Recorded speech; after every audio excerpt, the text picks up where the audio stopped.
Hi అండి, అందరికీ నమస్కారం. ఐశ్వర్యాంబిక సమేత సుందరేశ్వర స్వామి ఆలయం, శ్రీపీఠం, భగవంతుని సన్నిధి, శాంతిని పొందే పవిత్ర స్థలం.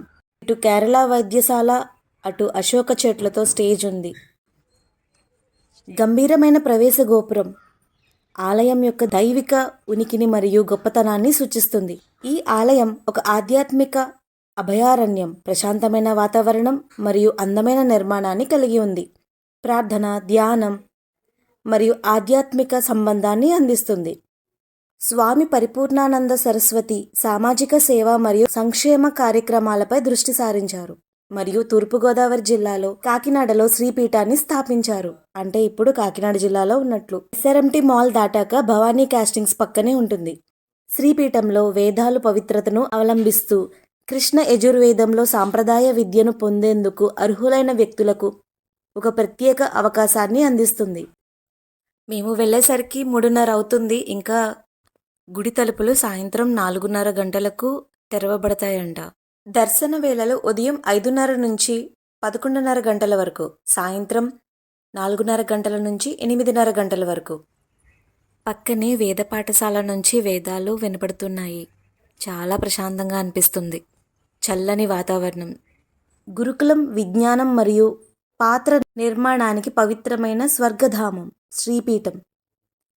వేద బోధనలు, జీవిత నైపుణ్యాలు మరియు నైతిక విలువలతో కూడిన సంపూర్ణ విద్యను పిల్లల్లో పెంపొందించే వాతావరణాన్ని కలిగి ఉంటుంది. రండి, ఆలయం చుట్టుపక్కల కూడా సందర్శిద్దాం. చాలా అంటే చాలా బాగుంది.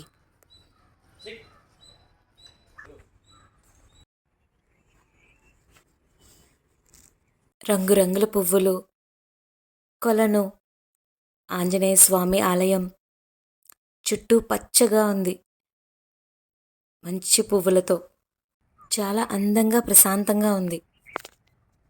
చిన్ని చాలా బాగుంది. ఎంత హాయిగా ఉందో.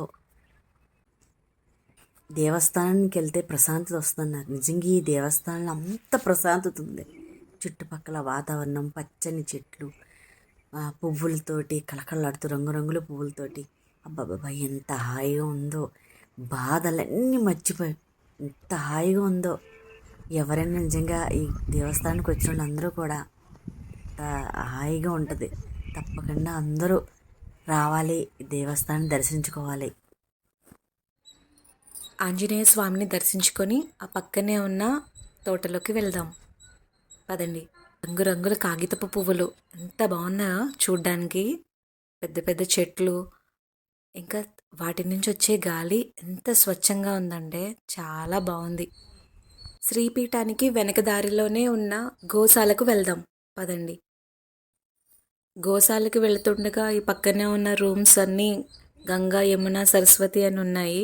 ఇక్కడ వినపడుతున్న పాటలు పక్కనే ఇందాక మనం తోటలో వనభోజనాలకు వెళ్ళొచ్చాం కదా, అక్కడి నుంచి వినపడుతున్నాయి అన్నమాట. శ్రీపీఠం దేవస్థానానికి సంబంధించిన గోశాల. శ్రీపీఠం వద్ద ఉన్న గోకులం దేశీయ ఆవులకు అభయారణ్యం. వాటి పవిత్ర ఉనికిని గౌరవించడం మరియు వాటి శ్రేయస్సును ప్రోత్సహిస్తుంది. అమ్మ, ఈ గోవులకు మనం ఏమైనా దానం ఇవ్వచ్చా? ఇవ్వచ్చమ్మా, ఎవరు తోసింది వాళ్ళు ఇవ్వచ్చు. ఒక ఆవుకు ఇవ్వచ్చు, రెండు ఇవ్వచ్చు. వాళ్ళ స్తోమత తగ్గట్టు ఇచ్చుకోవచ్చు. పుణ్యం వస్తుంది కార్తీక మాసంలో. ఇప్పుడు ఇవ్వచ్చు. ఆ గోమాతకు పెట్టింది అంతా పుణ్యమే కదమ్మా. ఏమేం పెట్టచ్చు? బెల్లం అని ఉలువలు ఉంటాయి. ఇంకా దానాకి వాళ్ళు డబ్బులు ఇచ్చేస్తే వాళ్ళే చూసుకుంటారు. మనం ఇచ్చిన పుణ్యం ఉంటుంది. వరం అది. ఇక్కడ ఆవులు స్వేచ్ఛగా తిరుగుతాయి. వీటిని ప్రేమతో సంరక్షిస్తూ ఉంటారు. పూజలు, యాగాలు, హోమాలు జరుపుతూ ఉంటారు. తప్పకుండా దర్శించుకోవాల్సిన ఆలయం. చాలా ప్రశాంతంగా ఉంటుంది. నాకు చాలా ప్రశాంతంగా అనిపించింది. మీకు కూడా ప్రశాంతత చేకూరాలని కోరుకుంటూ మరో మంచి వీడియోతో మీ ముందుంటాను.